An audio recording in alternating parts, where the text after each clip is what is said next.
Hi friends. మనం mind power Setu విజ్ఞానం book continue చేద్దాము. ఒక ఫ్యూ వీక్స్ ముందు ఇది పార్ట్ 2 స్టార్ట్ చేసాము.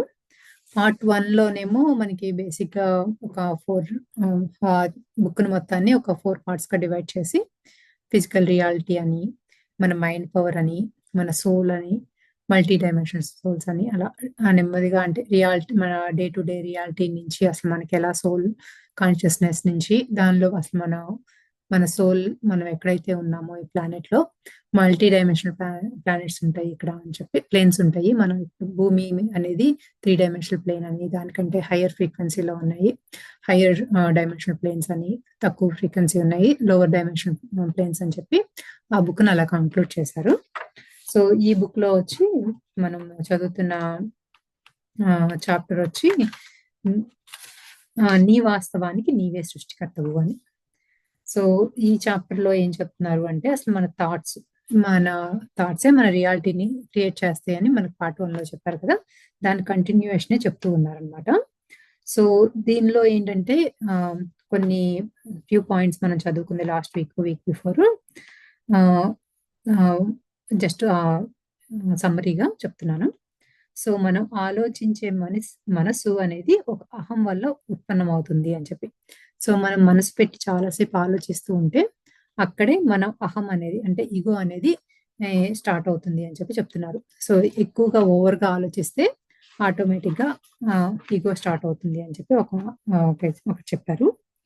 ఇంకొక అలానే వచ్చి మనము చాలా మంది అది ఈగో గురించి. రెండోది ఏంటంటే మన విక్టిమ్ మైండ్ సెట్ ఉంటుంది కదా. సో ఈ విక్టిమ్ మైండ్ సెట్ ఏమన్నారు అంటే మనకి అది ఎందుకు వస్తుంది అంటే ఇతరులది తప్పు మనదే ఒప్పు అనే మైండ్ సెట్ ఉన్నప్పుడే ఎక్కువగా ఆ విక్టిమ్ మైండ్ సెట్ అంటే బాధిత మనస్తత్వం అనేది వస్తుంది అని చెప్పి చెప్తారనమాట. అది ఒక పాయింట్ లాగా బాగా అనిపించింది చదువుతున్నప్పుడు. సో నెక్స్ట్ వచ్చి ఇంకొక పాయింట్. సో మనకి అసలు ఈ హ్యూమన్ లైఫ్ అనేది ఏంటి అంటే ఎప్పుడు ఛాలెంజెస్ తోనే ఉంటాయి. వాటిని ఆ ఛాలెంజెస్ ప్రాబ్లమ్స్ అనుకుంటే మనకు అది చాలా కష్టంగా అనిపిస్తుంది. అదే ఛాలెంజ్ అని చెప్పి దాన్ని యాక్సెప్ట్ చేస్తే కనుక చాలా ఈజీగా ఉంటుంది అని. సో ఆ ఛాలెంజెస్ ఏమని చేయమన్నారంటే accept them, love them and welcome them. So ఎటువంటి సవాళ్ళు వచ్చినా వాటిని అంగీకరించి ప్రేమించి స్వాగతిస్తే కనుక మనకి వాటిని సాల్వ్ చేసుకోవడం ఈజీ అవుతుంది అని చెప్పి చెప్పారనమాట. సో నెక్స్ట్ మన ఈ వచ్చి ప్రేమ గురించి, లవ్ గురించి చెప్పారనమాట. సో ప్రేమ అనేది ఈ విశ్వంలో అన్నిటికంటే ఒక గొప్ప శక్తి. సో యూనివర్సల్ ఎనర్జీస్ అన్నిట్లో కంటే లవ్ ఎనర్జీ అనేది చాలా గొప్పది అని చెప్పి చెప్తున్నారు అనమాట.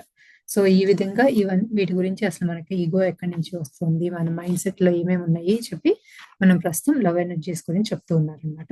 ఇది మన వాస్తవాన్ని మనమే సృష్టికర్తలము అనే చాప్టర్ లో. సో ఇది కంటిన్యూ చేద్దాము. మీ యొక్క ఆలోచన తరంగాలు ఏదో ఒక లోకంలో లేదా ఏదో ఒక తలంలో వాస్తవ రూపం చెందుతాయి. ఆ విషయం మీకు స్వప్నాల ద్వారా లేదా అంతర్యానం లేదా అంటే ధ్యాన స్థితిలో లేదా తెలుస్తూ ఉంటాయి. దీనిని మీరు కాస్త ఎరుకతో గమనిస్తే మీకు అర్థం అవ్వగలదు. సో మనకి ఏవైనా థాట్స్ వస్తూ ఉంటే ఆ థాట్స్ కనుక మనం మంచి దాని మీదే కనుక విజువలైజేషన్ పెట్టి ఎమోషన్ పెట్టి అది మనకి జరగాలి అని అనుకుంటే అది మనకి ఈ 3 డైమెన్షనల్ ప్లేన్ భూమి మీదే అది రియాలిటీలోకి రావచ్చు. ఒకవేళ మనం కనుక అంత విజువలైజేషన్ కానీ దానిలో అంత ఎనర్జీ కానీ లేదు అంటే అది వేరే డైమెన్షనల్ ప్లేన్ లో రియాలిటీలోకి వస్తుంది అని చెప్పి చెప్తున్నారు. అది మనకి ఎప్పుడు అర్థమవుతుంది అంటే మనం ఎప్పుడు అబ్జర్వ్ చేస్తూ ఉంటే, మనం ఎరుకలో మన థాట్స్ మీద కనుక ఒక అబ్జర్వేషన్ ఉంటే కనుక అది మనకు అర్థమవుతుంది అని. There is no such limits naturally set about your consciousness. Only you give it boundaries like a kingdom. సహజంగా మీ యొక్క చైతన్య శక్తికి పరిమితులు అనేవి లేవు. ఒక దేశానికి లేదా రాజ్యానికి సరిహద్దులు ఏర్పరిచినట్లుగా మీరు మీ యొక్క చైతన్య శక్తికి పరిమితులు ఏర్పరచుకుంటున్నారు.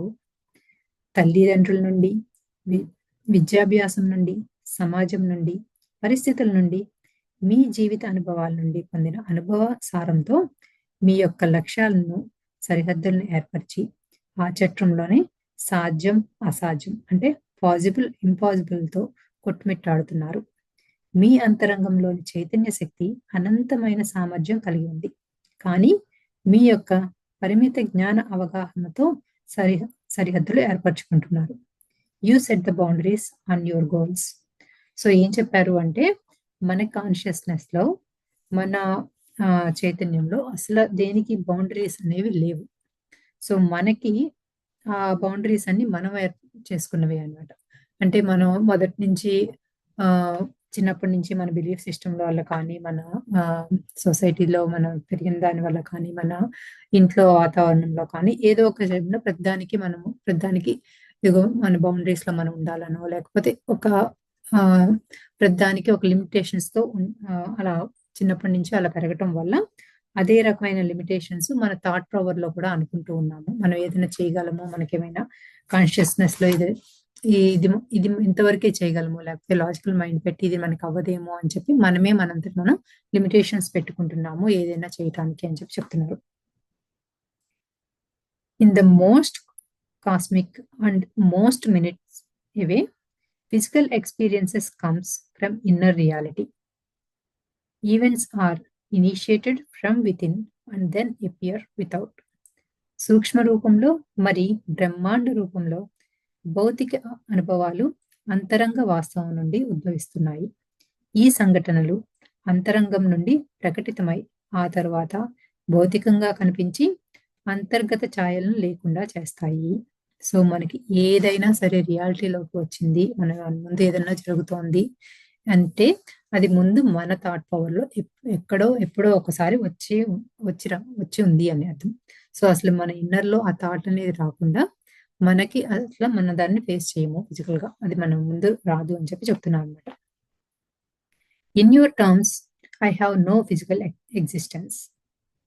These books however initiate quite physical events as readers learn to take better control of their lives, expand their consciousness and become aware of their own greater abilities. మీ యొక్క నిబంధనల ప్రకారం తరచి చూస్తే నాకు అంటే సేత్ భౌతికంగా ఉనికి లేదు. ఏమైనప్పటికీ ఈ పుస్తకాల ద్వారా మీలో అంతరంగం నుండి భౌతిక సంఘటనలు వెలువడేటట్లు చేసి మీ జీవితాలను మీ కంట్రోల్లో ఉండేటట్లుగా, మీ యొక్క చైతన్య శక్తులను విస్తరించుకునేటట్లుగా, మరి మీలోని గొప్ప సామర్థ్యాల పట్ల ఎరుకను కలిగి ఉండేటట్లుగా చేస్తున్నాను. సో ఇది మన సేతు గురించి చెప్తున్నారు అనమాట. సో అసలు ఈ బుక్ అనేది ఎవరు రాశారు అంటే రాబర్ట్ జైన్ అనే ఒక ఆవిడ రాశారనమాట. సో ఆవిడికి ఇన్ఫర్మేషన్ అంతా ఎక్కడి నుంచి వచ్చింది అనేది మనం ఫస్ట్ చాప్టర్లో ఇక్కడ చదువుకున్నాం కదా. సేత్ అనే ఆయన ఒకప్పుడు ఈ భూమి మీద ఉండేవాళ్ళు. ఆయన చాలా జన్మలు తీసుకుని ఈ భూమి మీద చాలా సార్లు భూమి మీదకి వచ్చి ఇప్పుడు హయ్యర్ డైమెన్షనల్ ప్లేన్ లో ఉన్నారు. ఆయన జైన్ రాబర్ట్ అనే ఆవిడకి ఛానలింగ్ ద్వారా ఈ ఇన్ఫర్మేషన్ అంతా ఇచ్చి ఆవిడతో రాయించారు అని. సో మనం ఇదే కనుక మన లాజికల్ మైండ్ పెట్టి ఫిజికల్ గా ఆలోచిస్తే అసలు ఆయనకంటూ ఒక రూపం లేదు ఇక్కడ. సో సేత్ అనే ఆయన పుస్తకం రాస్తారు అనేది మన లాజికల్ మైండ్ కాదు, ఎందుకంటే మన బౌండరీస్ అలా ఉన్నాయి కదా, మన థాట్ పవర్ లో ఎలా జరుగుతుంది అనేది మనం ఆలోచిస్తే అది జరగదు. సో అది ఏమని చెప్తున్నారు అంటే ఇది ఒక ఎగ్జాంపుల్ గా చెప్తున్నారు అనమాట. మనం బౌండరీస్ పెట్టుకుని మన లిమిట్స్ లో మనం ఉంటుండటం వల్ల మనం మనలో ఉన్న కాన్షియస్నెస్ ని పెంచుకోలేకపోతున్నాము అని. సో ఈ నిజంగానే సేత్ అనే ఆయన జస్ట్ ఛానలింగ్ చేసి ఇవంతా ఇన్ఫర్మేషన్ ఇచ్చింది అనేది మన థాట్ కాదు కాబట్టి, సో ఇలాంటివి మనకి కనుక అబ్జర్వ్ చేసి ఇలా నిజంగా జరిగింది అని ఎరుకతో ఉండుంటే కనుక మనకి ఇవన్నీ అర్థమవుతాయి అని చెప్పి చెప్తారు. మన కాన్షియస్నెస్ లో ఇవన్నీ కూడా జరుగుతాయి, మనం జస్ట్ లిమిట్స్ లేకుండా బౌండరీస్ లేకుండా ఉండాలి అని. My personality exist without physical manifestation. భౌతికంగా నేను వాస్తవ రూపం చెందనప్పటికీ నా వ్యక్తిత్వం మటుకు ఉనికిలోనే ఉంది. జైన్ రాబర్ట్స్ అనే ఆవిడ ద్వారా భూమి మీదకి వచ్చినాను. ఆధ్యాత్మిక శాస్త్రం యొక్క ఔన్నత్యం మరి మీలో అపరిమితమైన శక్తి సామర్థ్యాలు ఉన్నాయని గుర్తు చేయటం, మీ యొక్క జీవిత లక్ష్యం చైతన్య పరిణామం విస్తరించుకోవటం, మరి అనంత కాలము కోటాను కోట్ల లోకాలలో జన్మ కర్మ పరంపరలు కొనసాగిస్తూ ఆధ్యాత్మిక జ్ఞాన విస్తరణ కొనసాగిస్తూనే ఉంటారు అనే విషయాల గురించి తెలియపరుస్తున్నాను. సో ఏంటంటే మనం ఇన్నర్‌తో కనెక్ట్ అయితే కనుక మనం ఎంతగా ఇంప్రూవ్ అవ్వచ్చు, ఎంతగా నేర్చుకోవచ్చు, మన జ్ఞానాన్ని ఎంతగా విస్తరింప చేసుకోవచ్చు అని చెప్పి ఇది చెప్పటం కోసమే ఆయన ఫిజికల్‌గా లేకపోయినా మా జేన్ రాబర్ట్ ద్వారా మనకి ఈ ఇన్ఫర్మేషన్, ఈ జ్ఞానాన్ని అంతటిని ఇస్తున్నాడు అని చెప్పి విజ్డమ్ అంతా మనకి కావాలి అని చెప్పి ఎ మనకి ఉన్న శక్తి సామర్థ్యాలు ఏంటో గుర్తు చేయటం కోసమే ఇవన్నీ చెప్తున్నారు అని చెప్పి చెప్తున్నారు. అంతే తప్ప మిమ్మల్ని ఉద్ధరించడానికి మాత్రం కాదు. మిమ్మల్ని మీరే మీ యొక్క అంతరంగ శక్తి ద్వారా ఉద్ధరించుకోవాలి. ఎవరిని వారు ఉద్ధరించలేరు. ఎవరిని ఎవ్వరూ ఉద్ధరించలేరు. మీలోనే అనంతమైన శక్తి సామర్థ్యాలు ఉన్నాయి. అది మాత్రమే మీకు గుర్తు చేస్తున్నాను. ఏ ఉద్దేశం లేకుండా చిన్న పిల్లలు సరదాగా ఆడుకుంటున్న మాదిరిగా నేను కూడా సరదాగా మీతో ఈ మహా అద్భుతమైన ఆధ్యాత్మిక జ్ఞానాన్ని పంచుకుంటున్నాను. సో ఇదేంటంటే మనకు ఏదో చేసేస్తాము, మనం ఏదో చేయాలి అని చెప్పి మనకి ఇన్ఫర్మేషన్ ఇవ్వట్లేదు. మనం మన ఇన్నర్‌తో కనెక్ట్ అయ్యి మనలోనే ఎంత విజ్డమ్ ఉంది, ఎంత ఎనర్జీ ఉంది అనేది తెలుసుకోవటం కోసమే సేత్ ఇదంతా చేస్తున్నారు అని చెప్పి చెప్తున్నారన్నమాట. సో ఈ బుక్స్ ద్వారా మనం చాలా నేర్చుకోవాలి అని ఆహ్, అంటే అసలు మనం అంటే ఏంటి? మన లాజికల్ మైండ్ కాకుండా ఇన్నర్‌తో కనెక్ట్ అయితే మనం చాలా ఆహ్, యాహ్! నేర్చుకోవచ్చు. దాని ద్వారా విజ్డమ్ వస్తుంది. అలానే మనం చాలా క్రియేటివ్‌గా చాలా చేయొచ్చు అన్నట్టు చెప్తున్నారన్నమాట. The difference is that you are not consciously aware of what you are doing, but I am. I change a world to some extent. Though in your terms, I will not sit in a chair or walk the streets or shake your hand or see the twilight or the sunrise. So మనం మామూలుగా ఎవరైనా ఏదైనా చేస్తున్నారు, ఏదైనా change వస్తుంది అంటే మామూలుగా మనం వాళ్ళకి ఒక ఫిజికల్ రూపం ఇస్తాము. వాళ్ళు కూడా మనలానే రోజు అటు ఇటు తిరుగుతూ ఉన్నట్లుగాను, అని చేస్తున్నట్లుగాను ఒక ఫిజికల్ రూపంతో చూస్తాం కదా! సో ఆయన సేత్ ఏమంటున్నారంటే ఆయన కాన్షియస్‌నెస్‌తోనే అన్నీ చేస్తున్నారు. సో ఫిజికల్‌గా ఒక రూపం అంటూ ఏమీ లేదు అని చెప్పి చెప్తున్నారు. మీకు మరి నాకు భేదం ఏమిటంటే మీరు ఏం చేస్తున్నారో మీకు ఎరుక లేదు. కానీ నాకు ఉంది. కొంత మేరకు ఒక ప్రపంచంను మార్చగలుగుతున్నాను. ఆధ్యాత్మిక చైతన్య శక్తి పరంగా. మీ మాటల్లో చెప్పాలంటే నేను కుర్చీలో కూర్చుని, లేదా అలా వీధుల్లో తిరుగుతూ, లేదా మీతో కరచాలనం చేస్తూ, లేదా సమయాన్ని వీక్షిస్తూ, లేదా సూర్యోదయంను చూస్తూ వంటివి చేయటం లేదు. సో ఆయన ఎందుకని ఈ చేంజ్ చేయగలుగుతున్నారు అంటే ఆయన ఎప్పుడూ కూడా ఎరుకలో ఉంటున్నారు. ఆ కాన్షియస్‌నెస్‌తో ఎప్పుడూ కనెక్ట్ అయ్యి ఉంటున్నారు. సో మనం ఏంటంటే మనం ఫిజికల్‌గా వరల్డ్‌లో మన డే టు డే లైఫ్ స్పాన్‌లో చేస్తూ ఉన్నాయి. ఈ ప్రపంచికంగా అలవాటు పడిపోయి మనలో మనకి ఎరుక లేకుండా ఉన్నాము అని చెప్పి చెప్తున్నారన్నమాట. సో మనమైతే ఎప్పుడైతే ఆధ్యాత్మికంగా చైతన్య శక్తితో కనెక్ట్ అయ్యి ఉంటామో ఆటోమేటిక్‌గా మనకి ఆ కాన్షియస్‌నెస్ అది మనలో ఉన్న అంతరంగంలో ఉన్న మన పవర్ ఏంటో మనకు తెలుస్తుంది అని చెప్పి చెప్తున్నారు. నాకు అంటే సేత్ మీ ప్రపంచం ఒక స్వప్న జగత్తులాగా ఉంటుంది. మీరు ద్వారా ఆహ్వానిస్తే చాలా సరదాగా ఆధ్యాత్మిక శాస్త్రం యొక్క ఔన్నత్యంను మీతో పంచుకోవడానికి ఈ ఛానలింగ్ ప్రక్రియ ద్వారా మీకు పరిచయం అయ్యాను. సేత్ ఇప్పుడు భూమి కంటే ఉన్నతమైన ఫ్రీక్వెన్సీ లోకంలో ఉంటున్నాను. నేను ప్రత్యక్ష అనుభూతి కోసం మీ ప్రపంచంలోనికి అంటే భూమి మీదకు జన్మ తీసుకోగల పరిస్థితుల్లో లేను.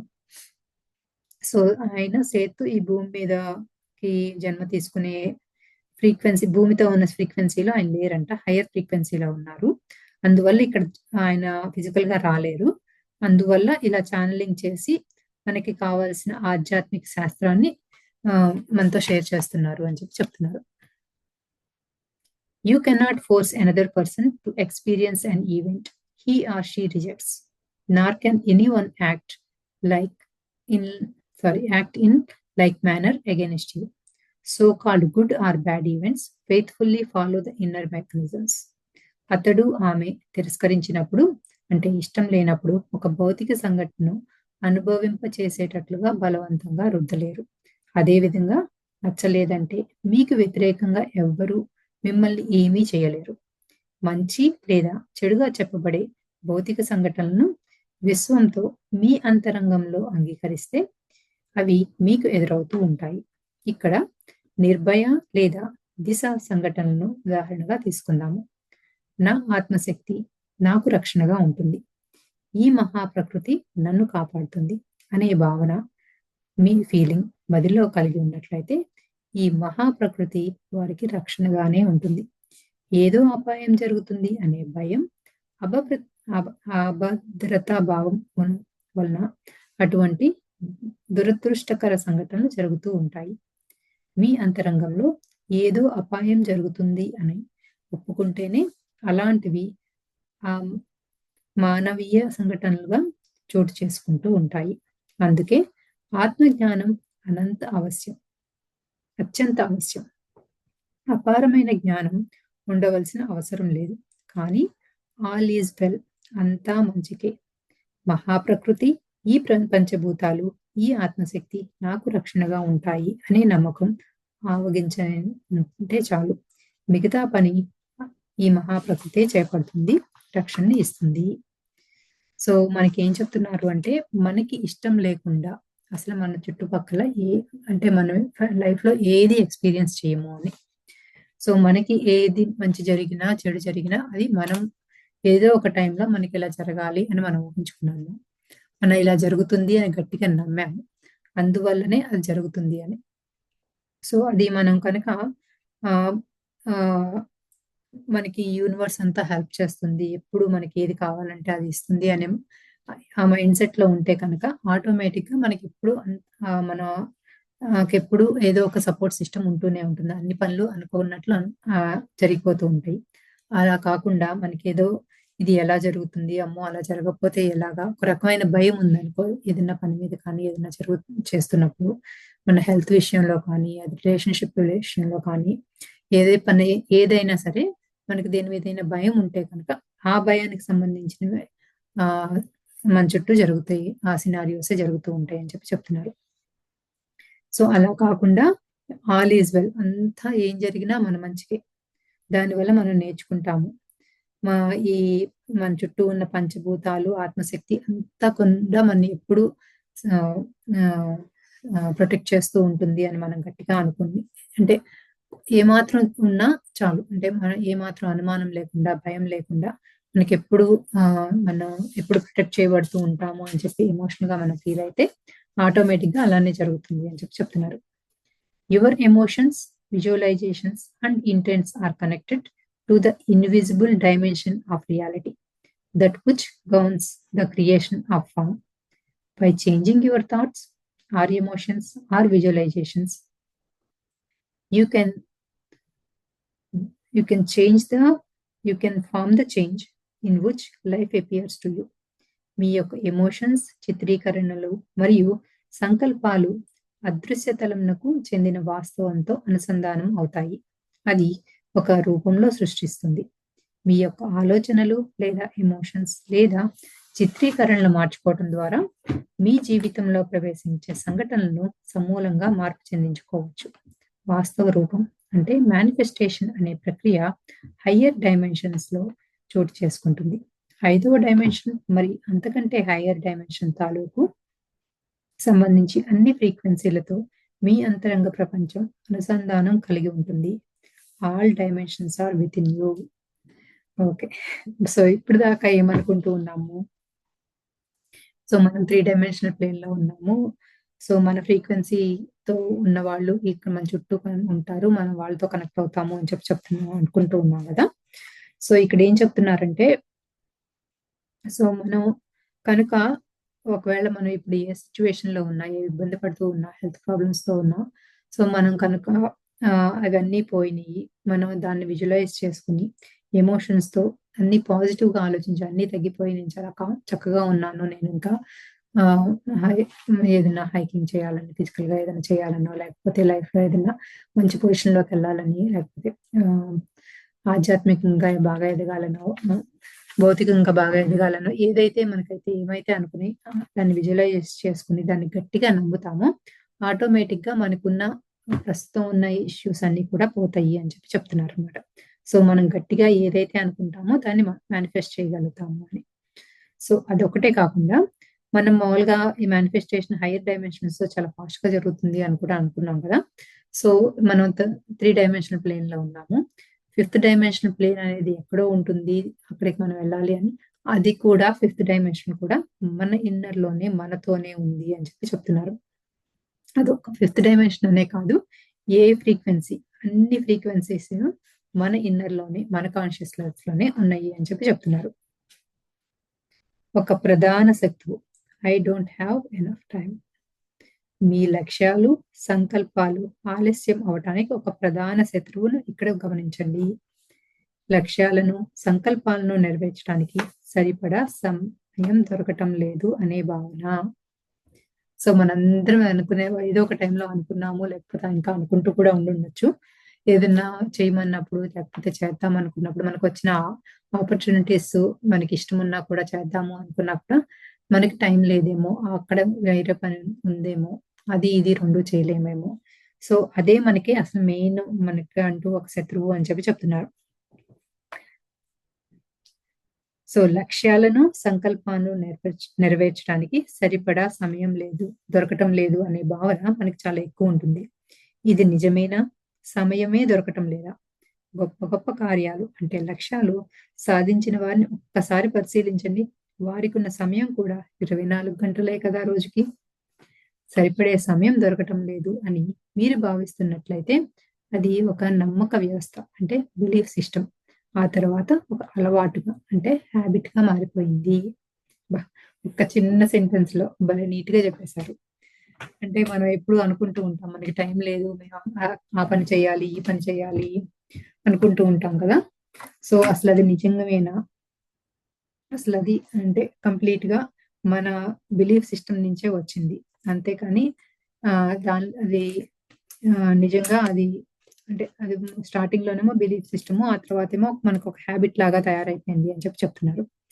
ఎందుకు అంటే సో, మనం చాలా మందిని మన చుట్టూ ఉన్న ఆహ్, పెద్ద పెద్ద సైంటిస్ట్‌లని చూస్తూ ఉంటాము. లేకపోతే ఇంకా చాలా ఆహ్, ప్రొఫెషనల్‌గా ఎదిగిన వాళ్ళని కానీ, స్పిరిచువల్‌గా ఎదిగిన వాళ్ళని కానీ చూస్తుంటాం. యాక్చువల్లీ ఇప్పుడు స్పిరిచువల్‌గా చాలా మందిని చూస్తూ ఉన్నాం కదా! గ్రాండ్ మాస్టర్స్ అందరితో చాలా మందిని మాట్లాడుతూ ఉన్నాము. వాళ్ళు మన కోసం స్పెండ్ చేసే టైం చూస్తూ ఉన్నాము. సో, ఒక్కొక్క రోజు గంటలు గంటలు టైమ్స్ మన కోసం స్పెండ్ చేస్తూ ఉంటారు స్పిరిచువల్ మాస్టర్స్. సో, వాళ్ళందరికీ ఎక్కడి నుంచి వస్తుంది టైము? అంటే వాళ్ళు డే టు డే ఫిజికల్‌గా చేయాల్సిన పనులన్నీ చేస్తున్నారు. వాళ్ళు ఫ్యామిలీతో స్పెండ్ చేస్తున్నారు.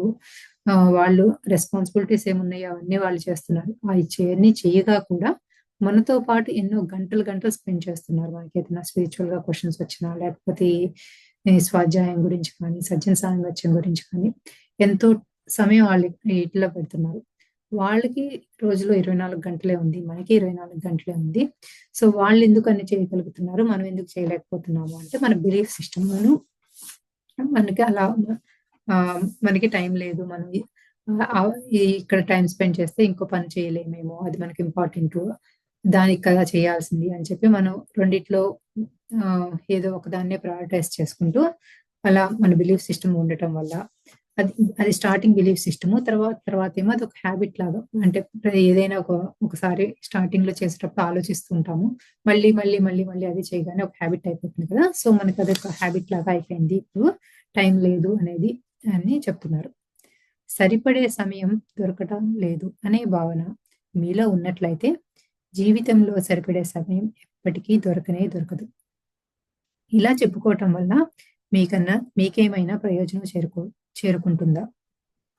ఇలా చెప్పుకుంటున్నంత కాలము మీ యొక్క లక్ష్యాలను వాయిదా వేసుకుంటూనే ఉండాలి. సో, అసలు మనకు టైం లేదు అనేది అనుకుంటూ ఉంటే, ఇక మన లైఫ్ లాంగు అది అంతే ఉంటుంది. మనకంటూ టైం అనేది ఎప్పుడు రాదే అంటే అది నాకు టైం ఉంది నేను చేస్తాను అనే సిట్యుయేషన్‌కి మనం రాము అని చెప్తున్నారనమాట. సో, అసలు అలా అనుకోవాల్సిన వల్ల మనకు వస్తున్న ప్రయోజనం ఏంటి, ఉపయోగం ఏంటి అని చెప్పి అడుగుతున్నారు. సో ఏంటి దానివల్ల మనకి ఉపయోగం లేకపోగా మనం ఏమైతే సంకల్పాలు పెట్టుకుంటూ ఉంటామో వాటిని పోస్ట్ పోన్ చేసుకుంటూనే ఉంటున్నాము అని చెప్పి చెప్తున్నారు. ఎప్పటి పనులు అప్పుడే చేసేయాలి. వాయిదా వేస్తున్నారు అంటే తామసిక గుణంలో అంటే తమో గుణంలో ఉన్నారని తెలుసుకోండి. ఈ రోజు పని ఈ రోజే ముగించుకోవాలి. I don't have enough time, నాకు సరిపడా సమయం దొరకటం లేదు అనేది మీ లక్ష్య సాధనకు ఒక ప్రధాన శక్తువు. సరిపడా సమయం దొరకటం లేదు అంటే ఎప్పటికి దొరుకుతుంది? ఎప్పుడు? సమయాన్ని సద్వినియోగం చేయటం అనేది యోధుడి యొక్క కళ. సో మనకి ఏంటి మెయిన్ ఎనిమి అంటే మన థాట్లోనే మనకి టైం లేదు అనే ఒక ఆలోచన ఉండటం వల్లనే మనకి రావట్లేదు. అదే మనం మెయిన్ మన ఎనిమి అని చెప్తున్నారు. సో సమయాన్ని కరెక్ట్ గా వాడుకోవటం అనేది ఒక కళ, ఒక ఆర్ట్ అని చెప్పి చెప్తున్నారు. సమయాన్ని సద్వినియోగం చేయలేకపోతున్నారు అంటే భ్రమల్లో ఉన్నారని, సాకులు వెదుగుతున్నారని, పరిమితుల్లో ఉన్నారని, నా వల్ల కాదు అనే మైండ్ సెట్ లో ఉన్నారని గ్రహించండి. సో నెక్స్ట్ టైం మనం ఏదైనా మన టైం లేదండి మేము చేయలేకపోతున్నాము అని అనుకున్నప్పుడు సో మనం ఒక్క నిమిషం అది అవేర్నెస్ లో ఆ థాట్ వచ్చినప్పుడు దాన్ని అబ్జర్వ్ చేసి అది నిజంగానే మనకు అది భ్రమలో ఉన్నామా అంటే దాన్ని మళ్ళీ అయితే ఎక్స్క్యూజెస్ దేనికో ఒక పని చేయడానికి అది చేయలేకపోవటమో మనకి ఇంట్రెస్ట్ లేకపోవటమో దానికి ఎక్స్క్యూజ్ గా వాడుతున్నామా, లేదా మనం ఏదైనా బౌండరీస్ లో లిమిటేషన్ లో ఉన్నామా, లేదా అసలు నా వల్ల చేయాలని లేదనో లేకపోతే నాకు చేయలేనేమో అనే మైండ్ సెట్ లోనే ఉన్నానా అనేది ఒక్కసారి మనం అబ్జర్వ్ చేసుకుందాము అని చెప్పి చెప్తున్నారు. ఈ ఫీలింగ్స్ ని ఎలా పంపాలో మీ యొక్క పరిమితులను ధ్వంసం చేయండి అనే అధ్యాయంలో లోతుగా చర్చిద్దాం. ఈ భావనల వల్ల నాకు సరిపడా సమయం దొరకటం లేదు అని మిమ్మల్ని ఒత్తిడి, శ్రమ, ఆందోళన, ఆతృతలకు ఏమీ తోచని స్థితికి మొదలగు నెగటివ్ ఎమోషన్స్ కు గురి చేసి మీకు గల అపారమైన సృజనాత్మక శక్తికి అవరోధం కలిగిస్తున్నారు. యాక్చువల్లీ ఇది చదువుతుంటే అనిపిస్తుంది. సో మనం ఎప్పుడైనా ఇది నాకు టైం లేదండి నేను చేయలేనండి అన్నప్పుడు మనలో ఒక రకమైన నెగటివ్ ఎనర్జీ వస్తుంది, ఒక రకమైన అలసట కూడా వస్తుంది కదా మనం అబ్జర్వ్ చేసుకుంటే.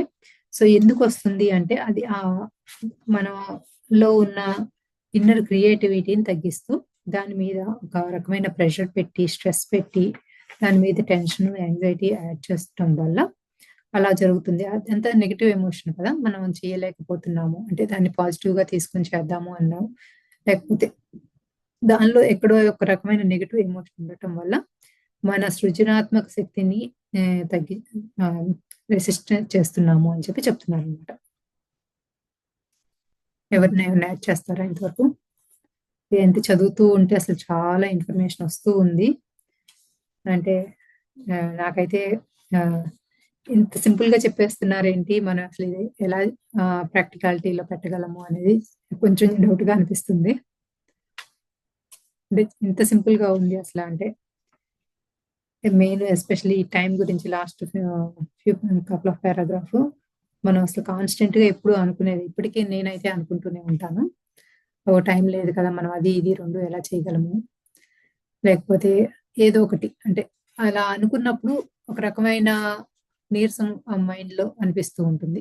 ఎందుకు అనేది ఇప్పుడు అర్థమవుతుంది. ఎందుకు అంటే మనలో ఉన్న ఒక క్రియేటివ్ పవర్ కానీ లేకపోతే మనకున్న ఎనర్జీస్ కానీ మనం ఒకటే సెలెక్ట్ చేసుకుని దానిలో ఒక రకమైన ప్రెషర్ ని కానీ స్ట్రెస్ ని కానీ పెడుతున్నాము అని చెప్పి చెప్తున్నారు. సో ఆ టైంకి ఏదైతే అలా జరుగుతుంది రెండింటిని చేద్దాము అని అలా జస్ట్ ఓపెన్ గా పెట్టుకోవటం కరెక్ట్ ఏమో అన్నట్లు అనిపిస్తుంది అన్నమాట చదువుతుంటే. నెగిటివ్ సంఘటనలు జరగటానికి మనమే ఆకర్షిస్తాము కదా, అది నేను ఇదివరకు కూడా విన్నాను. ఇప్పుడు దొంగలు అంటే గోల్డ్ ఇంట్లో పెడితే కొంతమంది అమ్మో ఎవరన్నా వస్తారేమో దొంగలు అట్లా అంటే వాళ్ళకి వైబ్స్ వెళ్తాయి. డెఫినెట్ గా అలా అనుకున్న వాళ్ళ ఇంట్లో కంపల్సరీ ఆ థెఫ్ట్ జరుగుతుంది అనేసి ఇదివరకు విన్నాను. మీరు ఇప్పుడు చదువుతుంటే అదే గుర్తుకొచ్చింది. అవును. అక్కడ దాకా ఎందుకండి? అంటే మనం హెల్త్ కూడా అనుకుంటాం కదా! కరెక్ట్. కాస్త బయట చల్లగానే ఉంది. అమ్మో! జలుబు జలుబు చేస్తుందేమో అనుకుంటూ వెళ్తాము. కరెక్ట్ జలుబుతో బయటకు కరెక్ట్. వస్తాము. కరెక్ట్. అది మాత్రం అంటే నాకు అది గుర్తుకొచ్చింది సడన్ గా. కరెక్ట్ మీరు అన్నట్టు. అండ్ ఇంకొకటి కూడా నాకు నిన్ననే మైండ్ లోకి వచ్చింది. మన సెల్స్ మనం చెప్పిన మాటలన్నీ వింటదంట. అందుకే మన హెల్త్ లో ఇష్యూ ఏదైనా ఉన్నా కూడా ఈవెన్ నిన్న మాస్టర్ చెప్పారు, మాధవరావు సార్ చెప్పారు, క్యాన్సర్ ఉన్నా కూడా మనం దానికి పాజిటివ్ అఫర్మేషన్స్ పంపిస్తూ ఉంటే నాకేం లేదు, నేను హెల్తీగా ఉన్నాను, చాలా ఆరోగ్యంగా ఉన్నాను అంటే అన్ని సెల్స్ మళ్ళీ వాటికి అవే సెట్ అయిపోతాయి. రీజనరేట్ అయిపోతాయండి. అవును. Reason. మంచి భావన ఉండాలి మనలో. అవును. నమ్మకం ఉండాలి దానిలో.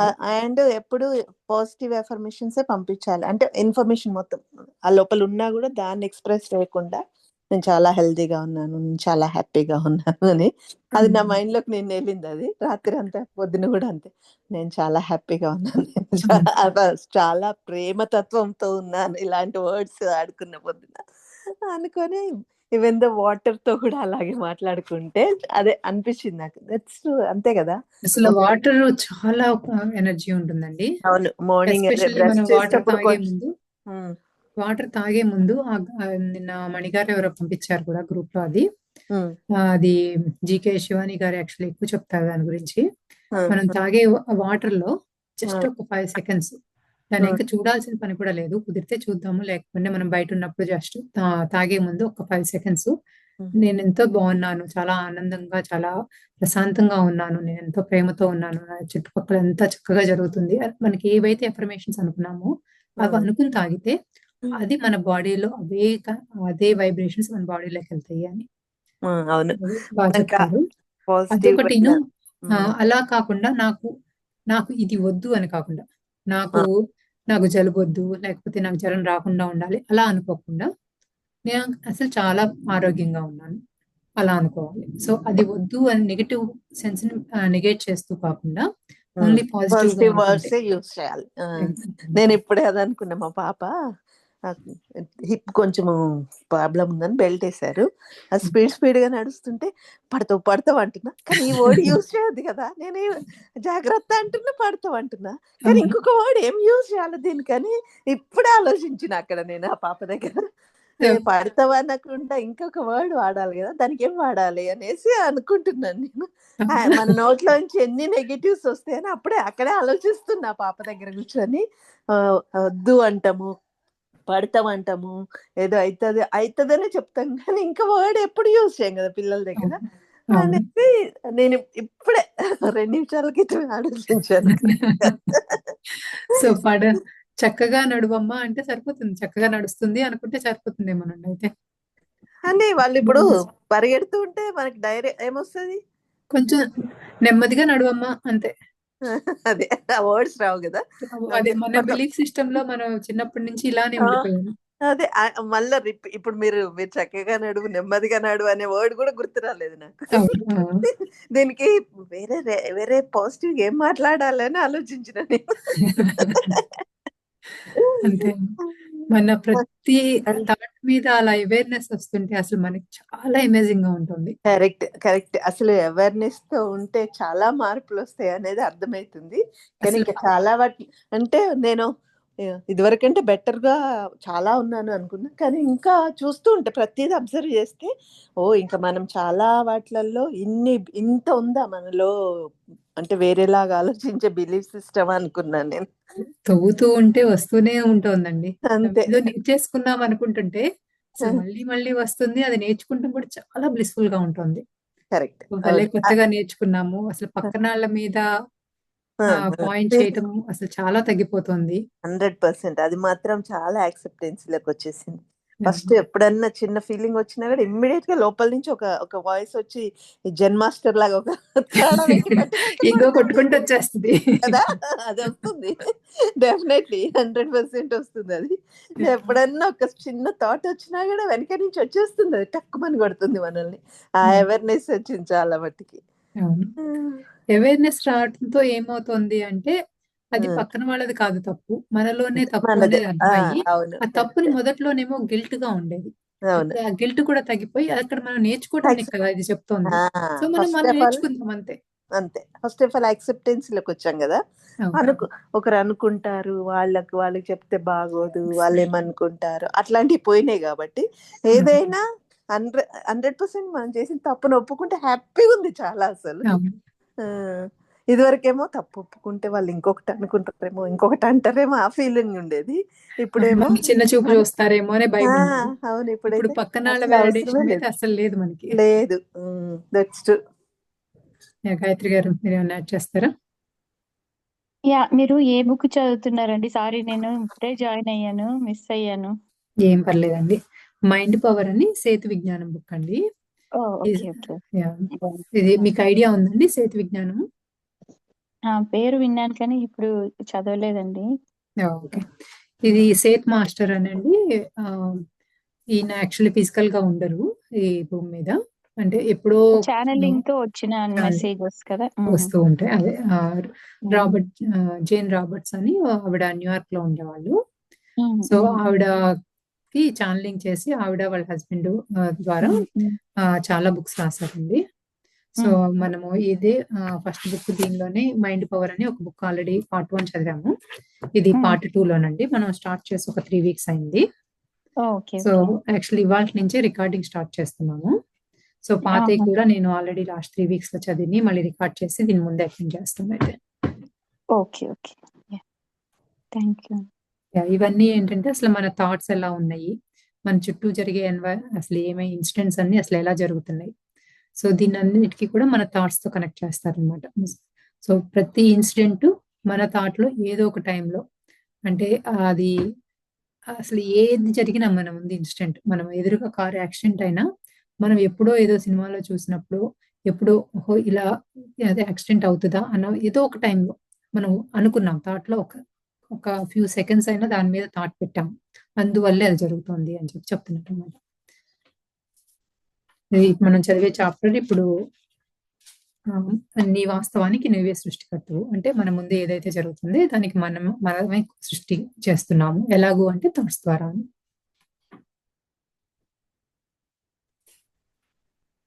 Okay. You can cure yourself an incurable disease if you realize that your point of power is in present moment. Whatever your situation, you have chosen it for a reason. ఈ వర్తమాన కాలంలోనే ఎటువంటి అసాధ్యమైన వ్యాధినైనా మీ అంతటి మీరే నయం చేసుకోవచ్చు. సో ఇందాక మనం అనుకుంటున్నట్లుగా అసలు ఏ హెల్త్ ప్రాబ్లం అయినా ఉంటే మనంతట మనం దాన్ని మనమే నయం చేసుకోవచ్చు. ఎలాగూ అంటే వర్తమానంలో జీవిస్తూ. సో మనకి హెల్త్ బాగోలేదు, ఎప్పుడో ఏదో జరిగింది అని ఆలోచనలు పక్కన పెట్టేసి వర్తమానంలో మనం రేపు ఇప్పుడు హెల్త్ బాగోలేదు కాబట్టి రేపు మనకి ఏమవుతుంది అనే దాన్ని కూడా పక్కన పెట్టేసి ఈ క్షణంలో మనం ఇక్కడ ఉన్నాము ఇది అని చెప్పి ఈ క్షణాన్ని మనం ఆస్వాదించడం మొదలు పెడితే ఆటోమేటిక్ గా మనకున్న హెల్త్ ప్రాబ్లం కూడా క్యూర్ అయిపోతుంది అని. కొన్ని ప్రత్యేక కారణాలతో మీ జీవితంలో పరిస్థితులను ఎంచుకోవటం సంభవిస్తుంది. ఉదాహరణకు మీరు ఒక దీర్ఘకాలిక మొండి వ్యాధిని కలిగి ఉన్నారే అనుకోండి. గత జన్మ ఈ జన్మలకు సంబంధించి కొన్ని ప్రత్యేక సవాళ్లను అధిగమించిన తర్వాత చైతన్య పరిణామం చెందేందుకు ఆ వ్యాధిని ఎంచుకొని ఉండవచ్చు. సో అసలు మనకి హెల్త్ ఎందుకు బాగోలేదు అనుకుంటే, సో మనకి ఉన్న చైతన్య పరిణామం కాన్షియస్నెస్ లో కానీ మనం ఏదో నేర్చుకోవటానికి మనకి ఏదో ఒకటిగా మనకి ఏదో నేర్పించడం కోసమే మనం ఆ హెల్త్ ప్రాబ్లం తీసుకుని వచ్చాము. సో ఆ హెల్త్ ప్రాబ్లం వచ్చినప్పుడు చాలా ఛాలెంజెస్ వస్తాయి కదా. So day to day life లో చాలా పనులు చేయలేకపోవచ్చు, లేకపోతే చాలా మందితో చాలా హెల్ప్ తీసుకోవాల్సి వస్తుంది. సో అవన్నీ కూడా అక్కడ హెల్ప్ తీసుకోవటం వల్ల కానీ ఆ ఛాలెంజెస్ ని ఓవర్కమ్ చేయటంలో కానీ మనం నేర్చుకునే ఏదైతే లెసన్స్ అయితే ఉంటాయో అవన్నీ నేర్చుకుని అవన్నీ మన జ్ఞానాన్ని పెంచుకోవటం కోసం ఆ హెల్త్ ప్రాబ్లం తెచ్చుకున్నాము అని చెప్తున్నారు. మీరు పరిస్థితుల దయాదాక్షిణ్యాల మీద ఆధారపడి లేరు. ఎటువంటి అసాధ్యమైన పరిస్థితులనైనా మీ యొక్క చైతన్య శక్తి ప్రకంపనలు మార్చడం ద్వారా మార్పు చెందించుకోవచ్చు. వైద్య శాస్త్రం ప్రకారం అసాధ్యం అనే వ్యాధిని సైతం నయం చేయగల శక్తి సామర్థ్యాలు మీ సబ్ కాన్షియస్ మైండ్కి ఉన్నాయి. ఇందాక సల్తిగా చెప్తున్నట్లుగానే ఒకవేళ క్యాన్సర్ లాంటివి కూడా మన మామూలుగా మెడికల్ సిస్టంలో ఏమంటాము, అది క్యూరబుల్ కాదు, కష్టము, కొంచెం లైఫ్ స్పాన్ పెంచుకోవచ్చే కానీ ఇట్స్ నాట్ క్యూరబుల్ అని కొన్ని క్యాన్సర్స్కి అంటాము కదా. సో అటువంటిది ఏమీ ఉండదు. మనం కనుక మన ఇన్నర్తో కనెక్ట్ అయ్యి సబ్ కాన్షియస్ మైండ్లో ఎనర్జీస్ అన్ని వాడి దాని మీదే భావనా శక్తి ఊహించుకుంటూ అది మనకి పోయినట్లుగా తగ్గిపోయినట్లుగా ఊహించుకుంటే అది ఆటోమేటిక్గా మనం దాన్ని నయం చేసుకోవచ్చు అని చెప్తున్నారు. In the present moment I can change my life circumstances. ఈ వర్తమానంలో నా జీవితంలోని పరిస్థితులను మార్చుకోగలను అనే ధోరణి మీకు ఉండాలి. అప్పుడు అసాధ్యం అనిపించే ఎటువంటి పరిస్థితినైనా మీ యొక్క ఆత్మశక్తితో సుసాధ్యం చేయగల శక్తి సామర్థ్యాలు మీలో ఉన్నాయి. సో మనం ఏదైనా సరే మార్చుకోగలము అనే మన యొక్క గట్టి నమ్మకం ఆటోమేటిక్గా దేన్నైనా మారుస్తుంది అని. Characteristically, some personalities prefer lifetime experiences in which accomplish and demand follows an even course. Others demand great contrast. One of the latter may be poor in one life, luxuriously rich in another, and intellectually giant in still another, a great athlete, and then a complete invalid. జీవిత అనుభవాలు అటు ఇటు సమంగా ఉండేటట్లుగా కొన్ని ధర్మాలతో లక్ష్య సాధన మరియు పురోభివృద్ధి ఉండేటట్లుగా కొన్ని అంశాత్మలు జన్మ తీసుకోవటం జరుగుతుంది.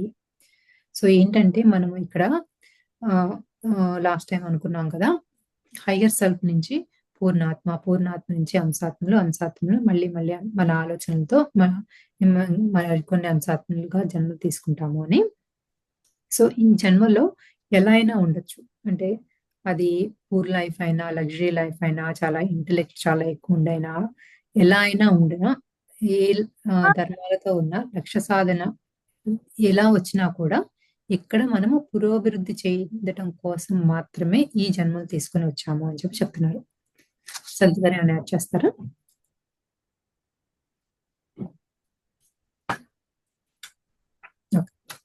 మరికొన్ని అంశాత్మలేమో జీవితానుభవాలను వైవిధ్యంగా అన్ని అంతరాంతరాల్లో అనుభూతులు చెందటం కోసం ఒక జన్మలో పేదవాడిగా, మరో జన్మలో విలాసాలు అనుభవించే ధనవంతుడిగా, మరో జన్మలో మహామేధావిగా, మరో జన్మలో గొప్ప క్రీడాకారుడిగా, మరో జన్మలో ఎందుకు పనికిరాని వాడిగా జన్మలు తీసుకోవటం జరుగుతుంది. సో మనందరం కూడా డిఫరెంట్ లైఫ్లో డిఫరెంట్ గా వస్తాము. ఎందుకు అంటే అవి ఎక్స్పీరియన్స్ చేయటానికి అని చెప్పి. జీవితంలో అన్ని కోణాలలో ఆస్వాదించడానికి వైవిధ్యభరితమైన జన్మలు తీసుకోవటం అంశాత్మలకు సాధారణమే. ఇక్కడ విధి విలాసం, విధిరాత, దైవలీల, నుదుటి రాత అంటూ ఏమీ లేవు. ఒక జన్మలో ఒకడు పేదవాడుగా, మరొక జన్మలో విలాసాలు అనుభవించే ధనికుడుగా జన్మలు తీసుకోవటం అనేది ఆత్మ యొక్క స్వేచ్ఛ. సో మనం గత జన్మల పాప పుణ్యాల వల్ల మనం ఇలా లేము. ఇది అంటే ఇది నుదుటి రాత అని అటువంటిది ఏమీ లేదు. మనము కావాలని అది ఎక్స్పీరియన్స్ చేయడానికి ఈ లైఫ్ ని ఇలా కావాలని చెప్పి తీసుకున్నాము అని చెప్తున్నారు. సమాంతర లోకాలు అంటే ప్యారలల్ వరల్డ్స్ లో ప్రత్యామ్నాయ లోకాలు అంటే ఆల్టర్నేట్ వరల్డ్స్ మరి సంభావ్య లోకాలు ప్రాబబుల్ వరల్డ్స్ అనేవి ఒక ఫ్రీక్వెన్సీ పరిధిలో ఉన్నాయి. ఆ పరిధి గల లోకాలలో అంశాత్మలు ఎక్కడైనా స్వేచ్ఛగా జీవించగలవు. ఉదాహరణకు భూమి మీద జన్మ తీసుకుంటున్న ఆత్మలు వాటి స్వేచ్ఛ ప్రకారం భూమి యొక్క ఫ్రీక్వెన్సీ పరిధిలో గల సమాంతర లోకాలు, ప్రత్యామ్నాయ లోకాలు మరి సంభావ్య లోకాల్లో ఎక్కడైనా జన్మలు తీసుకోవచ్చు. ఈ ఫ్రీక్వెన్సీ పరిధిలో నేర్చుకోవాల్సిన ఆధ్యాత్మిక పాఠాలు పూర్తయిన తర్వాత మరొక హయ్యర్ ఫ్రీక్వెన్సీ పరిధికి అంటే హయ్యర్ ఫ్రీక్వెన్సీ రేంజ్ లో గల లోకాలను ప్రయాణం చేసి అక్కడ జన్మ కర్మ పరంపరలు కొనసాగిస్తాయి. ఈ ప్రక్రియ అనంతకాలము కొనసాగుతూనే ఉంటుంది. శ్రీకృష్ణుడు, బుద్ధుడు, జీసస్ క్రైస్ట్ మొదలగు అవతార పురుషులు కూడా హయ్యర్ డైమెన్షన్స్ గల లోకాలలో ఇప్పటికీ జన్మలు తీసుకోవటం జరుగుతుంది. సో ఈ మనము పూర్ణాత్మ నుంచి వచ్చిన అంశాత్మలు అంటే మనందరం అలా అనుకుంటే ఇవన్నీ కూడా మనం ఒక మనం ఇక్కడికి ఎందుకు వచ్చాము అంటే నేర్చుకోవడం కోసం, ఎక్స్పీరియన్స్ చదువుతూ నేర్చుకోవడం కోసం. సో ఇది నేర్చుకున్న తర్వాత మళ్ళీ మనం కనుక అది పురోభివృద్ధి చెంది మళ్ళీ మన ఎనర్జీస్ని, ఫ్రీక్వెన్సీస్ని పెంచుకుంటే కనుక హయ్యర్ ఫ్రీక్వెన్సీ ఉన్న లోకాలకు వెళ్తాము. లేకపోతే మళ్ళీ ఇదే ఫ్రీక్వెన్సీలో ఉన్న ప్యారలల్ వరల్డ్స్ లో కానీ, ప్రాబుల్ వరల్డ్స్ లో కానీ మళ్ళీ ఇక్కడికే జన్మ తీసుకుని వస్తాము అని చెప్తున్నారు. సో ఒకవేళ next higher frequency world plane లోకి వెళ్తే కనుక అక్కడ కొన్ని జన్మలు అక్కడ తీసుకుని అక్కడ నేర్చుకోవాల్సింది నేర్చుకుంటాము. ఇది ఎప్పుడు ఇలా జరుగుతూనే ఉంటుంది. కృష్ణుడు, బుద్ధుడు, జీసస్ వీళ్ళందరూ కూడా హయ్యర్ డైమెన్షనల్ ప్లేన్ లో ఇంకా జన్మలు తీసుకుంటూ ఉన్నారు అని చెప్పి చెప్తున్నారు. మోక్షం అంటే ఒక ఫ్రీక్వెన్సీ పరిధి గల లోకాలలో జన్మ పరంపరలు పరిసమాప్తి కావటం, అటు పిమ్మట హయ్యర్ ఫ్రీక్వెన్సీ పరిధి గల లోకాల్లో ప్రవేశించడం. సో మామూలుగా ఏమంటారు, మోక్షం పొందితే మళ్ళీ మనోజన్మ అక్కర్లేదు అని అంటూ ఉంటారు కదా. సో అంటే ఈ మోక్షం అనేది ఏం చెప్తున్నారు అంటే మనం మళ్ళీ మళ్ళీ జన్మలు అనేది తీసుకుంటూనే జరుగుతుంది, ఎప్పుడు అది ఇన్ఫైనైట్ గానే జరుగుతూ ఉంటుంది. సో ఈ అమ్మయ్య ఇంకెక్కడ వద్దు అనుకోవాల్సింది అంటే అనేది ఉండదు. ఈ భూమి మీద కాకపోతే వేరే అదర్ సేమ్ ఫ్రీక్వెన్సీ ప్లేన్ కానీ లేకపోతే హయ్యర్ ఫ్రీక్వెన్సీ ప్లేన్ లో కానీ మళ్ళీ వస్తాము. ఈ మోక్షం అనేది ఏంటి అంటే ఈ ఫ్రీక్వెన్సీ ప్లేన్ లో మనం నేర్చుకోవాల్సిందంతా నేర్చేసుకుని హయ్యర్ ఫ్రీక్వెన్సీ ఉన్న ప్లేన్ లోకి వెళ్ళాలి అని చెప్పి అనుకోవటాన్ని మోక్షము అని చెప్పి అంటున్నారు. పూర్ణాత్మ, హంసాత్మలు, మల్టీ డైమెన్షన్ లోకాలు, ఆత్మ యొక్క అనంత కాల్పు ప్రయాణం ఇత్యాది ఎన్నో విషయాలు మైండ్ పవర్, థాట్ పవర్లో చాలా చర్చించుకున్నాం. ఈ పుస్తకంలో ఈ విషయాల గురించి లోతుగా వివరించదలుచుకోలేదు. మేనిఫెస్టేషన్ అనే విషయం పైన ఎక్కువగా చర్చించడం జరుగుతుంది. జ్ఞాన జిజ్ఞాస అనే ప్రయాణం ఇక్కడితో ఆగిపోదు కదా. అప్కమింగ్ బుక్స్ లో ఆధ్యాత్మిక జ్ఞానం గురించి లోతుగా తెలుసుకుందాము. ఎవరైనా ఏమైనా యాడ్ చేస్తారా ఇప్పటి వరకు? అసలు అంటే నాకు ఒక డౌట్ వచ్చింది. కృష్ణుడు వేరే వేరే లోకంలో జన్మలు తీసుకుంటా అంటారు కదా, మరి ముందు అవతారాలప్పుడు అన్ని జన్మలు ఇక్కడే తీసుకున్నారా? అవి మన ఈ లోకంలోనే కదా? ఈ లోకంలోనే అంటే భూమి మీదే అంటూ ఉన్నాం కదండి. అంటే ఇంతకు ముందు జరిగింది మహాభారతం ఇవన్నీ కూడా ఇక్కడ జరిగినాయి అని చెప్తూ ఉంటారు కదా. అదే మరి భూమి మీదే ఒక డిఫరెంట్ కైండ్ ఆఫ్ ఎరా కదా అది అని అనిపిస్తుంది నాకైతే. అంటే అన్ని జన్మలలో కూడా తను ఎవాల్వ్ అయ్యి నెక్స్ట్ వేరే డైమెన్షన్ వెళ్ళిండి అన్నట్ట. అంతే అంటే మణిగారే చెప్పాలంటే మనం ఇప్పుడు 3 డైమెన్షన్ నుంచి 5 డైమెన్షన్స్ కి అసలు భూమి కూడా మారుతుంది అని అంటున్నారు కదా ఫ్రీక్వెన్సీ. మరి వాళ్ళు ఉన్న టైంలో ఏ ఫ్రీక్వెన్సీలో ఉందో అంటే ఓకే ఈ భూమి మీదనే వేరే ఫ్రీక్వెన్సీ కూడా ఉండొచ్చు అంటున్నారు ఒక టైంలో ఉంది అని. సో నేను ఈ మధ్య ఇక్కడ విన్నది ఏంటి అంటే ఈ భూమి మీద అది వరకు హయ్యర్ ఫ్రీక్వెన్సీ ఉండేది అంట. తర్వాత మన థాట్స్ వల్ల కానీ ఒకళ్ళ మీద ఒకళ్ళు ఏదో ఒకళ్ళు ఈగోతో ఏదో చేశారు, ఒక రాజుగా ఉన్న వాళ్ళు ఎవరో చేస్తే దానివల్ల అందరికీ ఆ నెగిటివ్ థాట్స్ స్టార్ట్ అయిపోయి సో మా భూమి యొక్క ఫ్రీక్వెన్సీ తగ్గిపోయింది. ఒకప్పుడు 5th డైమెన్షన్ లో ఉండేది 3rd డైమెన్షన్ కి వచ్చేసింది. నేను విన్నా. కరెక్ట్. అండ్ ఏదో బ్లాక్ శక్తులు దీన్ని ఆక్రమించేసుకున్నవి భూమిని రక్షించలేక వాళ్ళ శక్తుల్లో వదిలేయాల్సి వచ్చింది. తర్వాత ఇప్పుడు అందుకే మళ్ళా దీన్ని డెవలప్ చేస్తున్నారు అనేది విన్నాను. కరెక్ట్. సో మరి అదే మహాభారతం, రామాయణం ఇవన్నీ జరిగిన టైంలో మరి ఫ్రీక్వెన్సీ మరి ఇంకా హయ్యర్ గా ఉండేదో మరి మనకి అంటే తెలియదు. సో నాకైతే అలా అర్థమైంది. అంటే వాళ్ళు హయ్యర్ ఫ్రీక్వెన్సీలోనే ఉన్నారు. లేకపోతే భూమి మీదే ఆ హయ్యర్ ఫ్రీక్వెన్సీ కూడా ఉంటుందేమో, మనకు కనపడదేమో మరి. అవును, ఇప్పుడు అదే అంటుండ్రు కదా, భూమి మీదనే 3rd డైమెన్షన్ లో కూడా 5th ఫ్రీక్వెన్సీ ఉండొచ్చు అని చెప్తుంటారు. వెళ్ళాల్సిన అవసరం లేదు అని అంటారు. మేబీ అట్లా జరుగుంటది. లేదు, భూమి అనేది మనకే అర్థం కావటానికి మనం జస్ట్ పెట్టుకున్న పేరేమో మరి, అది కూడా తెలియదు. అదే అవును. ఓకే, అదే డౌట్ వచ్చింది నాకు.